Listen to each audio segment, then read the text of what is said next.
Le soleil était en train de se coucher derrière les collines, peignant le ciel en orange. Sur un quai de gare silencieux était assis un garçon nommé Julien, tenant un petit sac et un lourd fardeau dans le cœur. Il avait l'air perdu, fatigué d'essayer, fatigué d'échouer.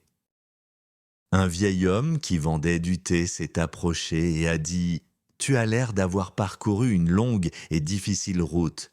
Tu veux un peu de thé ?» Julien a hoché la tête en silence. Le vieil homme lui a tendu une tasse et s'est assis à côté de lui. « Qu'est-ce qui te tracasse, mon garçon ?» Julien a pris une profonde inspiration. « J'ai échoué dans tout ce que j'ai tenté. Mon projet d'entreprise a échoué. J'ai raté mes examens. Les gens rient dans mon dos. Je crois que je ne suis pas fait pour réussir. » Le vieil homme a souri. « Laisse-moi te raconter une histoire.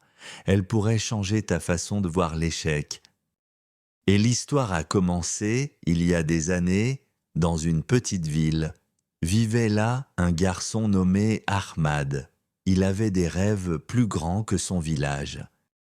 Il voulait devenir ingénieur et construire des machines pour faciliter la vie. Mais la vie n'a pas été de son côté. Il a échoué à l'examen d'entrée, pas une fois, ni deux, mais 4 fois. Ses amis ont avancé, ont trouvé des emplois, ont construit des ascenseurs. Ahmad, lui, est resté coincé avec ses bottes et sa confiance brisée. Les gens se sont moqués de lui. « Abandonne, ce n'est pas pour toi », lui ont-ils dit. Mais Ahmad n'a pas abandonné, il a changé sa manière d'étudier. Il a arrêté de se comparer aux autres. Il a commencé à apprendre de ses erreurs au lieu d'en pleurer. Il a appris à repérer ses schémas, où il se trompait, comment il perdait sa concentration, ce qui le distrayait. Chaque échec est devenu un manuel. À sa 5e tentative, Ahmad a réussi l'examen, de justesse, mais il l'a réussi. À la fac, il est resté un étudiant moyen. Il a échoué dans certaines matières, mais il avait compris que l'échec, ce n'est pas tomber, c'est rester à terre. Il a posé des questions, a trouvé des mentors et s'est lancé dans de petits projets. L'un de ces projets, une machine pour économiser l'eau destinée aux agriculteurs, a remporté un prix national.